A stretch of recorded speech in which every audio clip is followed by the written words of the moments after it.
Every family daycare group has ways of going about daily life and celebrating special events, ways of doing things, rituals or habits. Some of these ways of doing things are intentional. That is, you've thought about them and made a decision to do things a certain way. Tina acknowledges children's birthdays by providing a cake and a gift for each child. Part of the day becomes a party, with special games and treats for children. Other practices may not have been given much thought. It's just the way you do things. It's interesting to look at these and think about the learning opportunities they provide. Everyday ways of doing things are important to consider, in part simply because they happen frequently.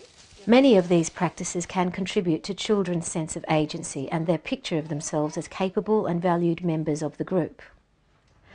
Something as simple as encouraging children to put their bags away in a place where they can access them during the day supports children's agency.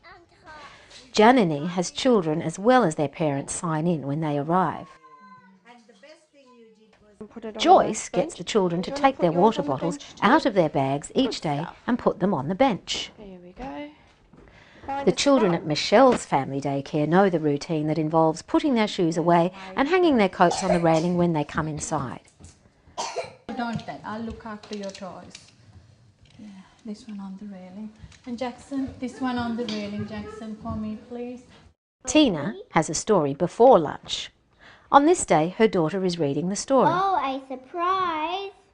Boots said excitedly. Ifat's regular excursions to the park involve children having jobs. One child carries the bag of supplies and another gets the bucket from its usual place. Something as simple as having a water jug and cups accessible to the children at all times means that children can have a drink when they want it. They can pour their own drink.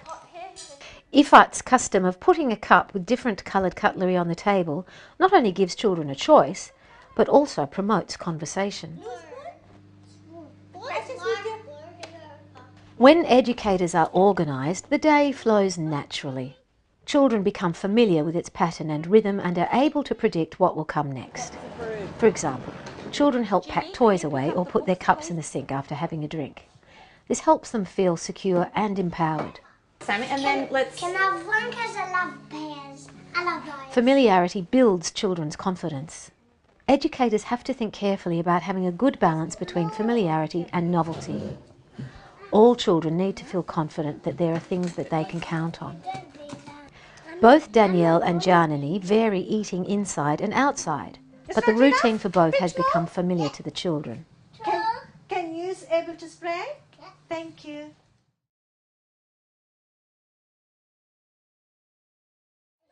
Thank you, Millie. Thank you very much for putting the spray bottle away. That's a texture on the table. That's okay. I don't want it on this. Now shall we go and wash our hands? Yeah. Come. I'll have the towel, sweetheart. And this one. That one. The white one, would you like to have? Okay. That, I'll get you.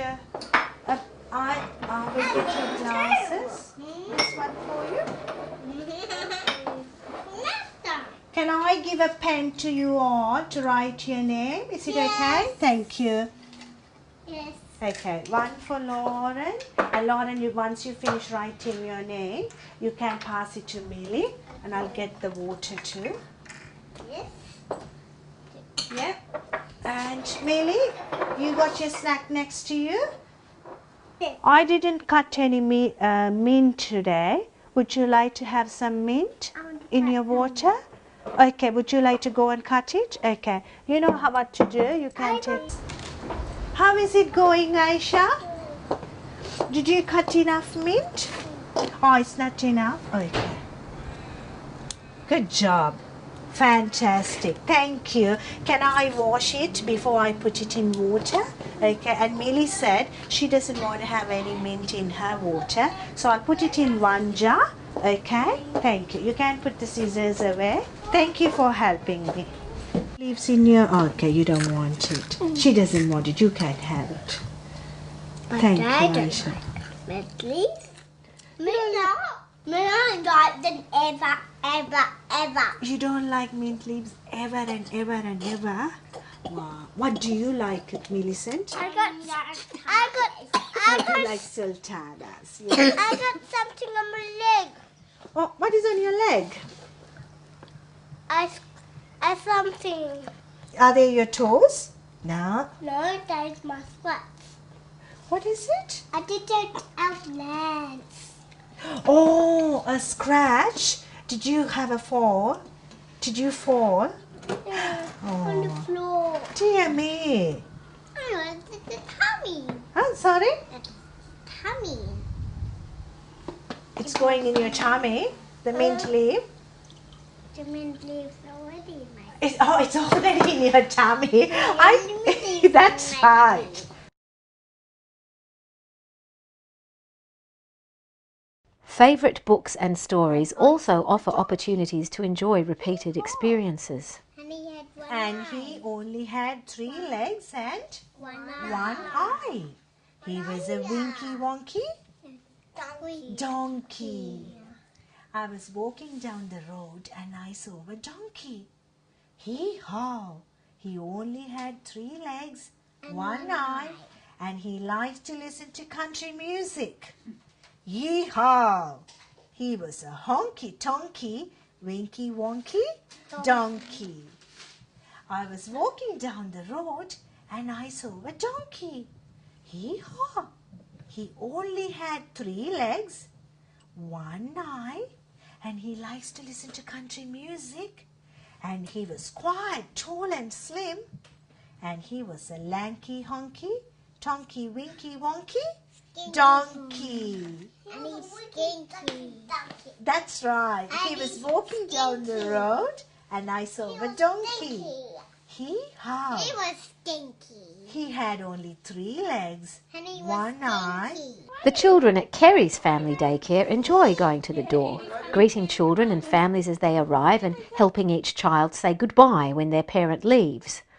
Another example is that children know that they always wash hands before eating.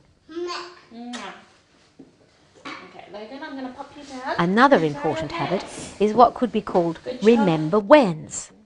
That is, educators reminding children of their shared history and past experiences. He's small. This can happen informally through conversations and also by keeping records of shared experiences and using them with the children. Revisiting shared experiences strengthens the sense of belonging to the group. Yes, I told you we need photos for us to look. Look at the album. If Michelle didn't take photos, you wouldn't have looked at it now. This can happen with individual children as educators share their past with them. Janani takes children to the museum regularly. She takes photographs each time and puts them in a book. The children enjoy recalling highlights of their visits. Out of the possum skin, that's what the lady said. And remember then once we come home, you made a possum with the clay? And it's dried, yeah? And what were you doing here? Neve is looking at the koala. Remember the koala, the koala? The nanny. What is Lauren and Neve and Aisha and what is they doing here? What name? Huh? What name? Oh, this is you here. Can you see? And this is Neve. And then you are both of you wearing the same kind of a jacket. I said that's me. That's Lauren. You're looking at the little children's pictures. Can you see? I am. They did the pictures. They drew these little Aboriginal pictures. In summary, routines and traditions are worthy of critical reflection and review to make sure you are clear about their purposes and how they support children's learning. Familiar habits and ways of doing things build children's sense of security and empower them because they can predict what is going to happen. You could say they are the glue that binds the group together. Reminding children of their shared history and experiences through conversations, photos and other records builds a sense of belonging and can prompt further learning. Use the messages in the video and the prompts for reflection to consider the following questions and other issues relating to the topic. What are the traditions, habits and ways of doing things in your family daycare service? Might these ways of doing things benefit from a review? How do you celebrate special occasions? What input do children and families have?